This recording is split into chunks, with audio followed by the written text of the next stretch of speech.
চলুন আজকে আপনাদের সাথে একটা মজাদার লেমন চিকেন রেসিপি শেয়ার করি, যেটা কিনা আপনারা পোলাও নান দিয়ে খেতে পারবেন, রুটি দিয়ে পরোটা দিয়েও খেতে পারবেন। সো চলুন তাহলে মেইন রেসিপিতে চলে যাওয়া যাক। আর আজকের রেসিপিটা করছে নুসরাত। তো এখানে চিকেন নিয়ে নিয়েছে, ও কিছুটা সুগার দিয়েছে এবং সল্ট দিয়েছে।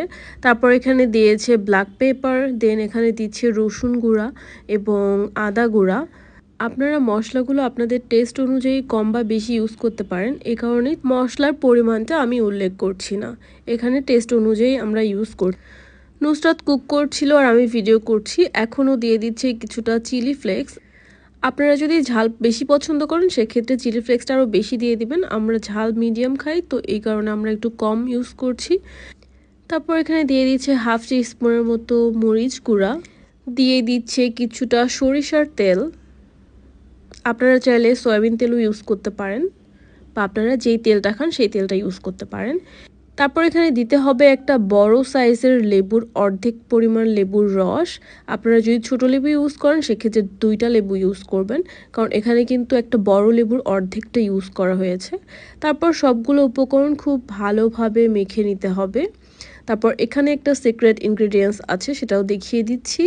চিকেনটার মধ্যে যাতে একটা স্মোকি ফ্লেভার আসে, এই কারণে এখানে একটা শুকনা মরিচ আগুনে পুড়িয়ে নিচ্ছি এবং সেই মরিচটা এখানে দিয়ে দিব এবং খুব ভালোভাবে এটা মেখে নেব।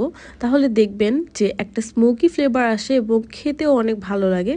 এই চিকেনটা আপনি খেলে বুঝতেই পারবেন না যে স্মোকি ফ্লেভারটা কিভাবে আসছে, এটা তো আগুনে পোড়ানো হয়নি। সো এটা খুবই টেস্টি, খুবই ইয়ামি, অ্যান্ড স্মেলটা কি বলবো, অসাধারণ। আপনারা অবশ্যই ট্রাই করে দেখবেন। তারপর এই চিকেনটা আধা ঘন্টার জন্য ম্যারিনেশনে ছিল। তারপর আধা ঘন্টা পরে এখন এটা কুক করার পালা। এখানে কড়াইয়ে দিয়ে দিয়েছে 1 টেবিল স্পুনের মতো বাটার। তারপর চিকেনটা দিয়ে দিয়েছে এবং কিছুক্ষণ এটা ও ভেজে নিল এপাশ ওপাশ করে।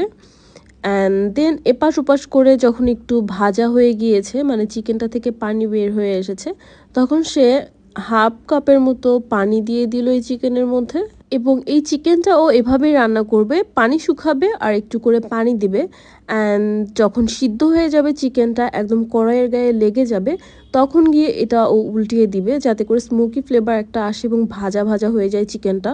সো আপনারা দেখে বুঝতে পারছেন ও হচ্ছে এক সাইডটা ভাজা ভাজা হয়ে গিয়েছে, মানে চিকেনটা কড়াইয়ের গায়ে লেগে গিয়েছে, তখন গিয়ে ওইটাও উল্টিয়ে দিচ্ছে। এবং যেহেতু আগুনের তাপ একটু বেশি ছিল, আর একটু সে পানি ইউজ করলো যাতে করে চিকেনটা মানে তো কড়াইয়ে লেগে না থাকে।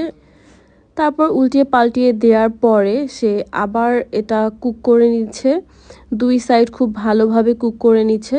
এবং আবার সে একটু পানি ইউজ করলো যাতে কড়াইয়ের গায়ে লেগে না যায়।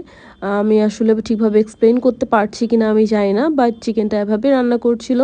যখন এক সাইড ভাজা ভাজা হয়ে যাচ্ছিল এবং তেল থেকে এটা পুটপাট পুটপাট শব্দ হয় না, ওরকম একটা শব্দ হচ্ছিল, তখন গিয়ে ও একটু পানি দিচ্ছিল এবং চিকেনটা এইভাবেই সে কুক করছিল।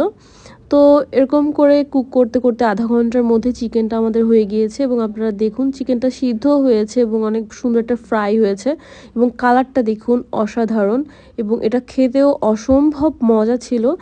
এটা আমি প্রথমবার ট্রাই করেছি নুসরাতের হাতের এই চিকেনটা, এবং ইনশাল্লাহ আমিও বাসায় ট্রাই করব পোলাও বা পরোটা দিয়ে খাওয়ার জন্য। চিকেনটা আমার কাছে অসম্ভব ভালো লেগেছে, অনেক রিফ্রেশিং লেগেছে।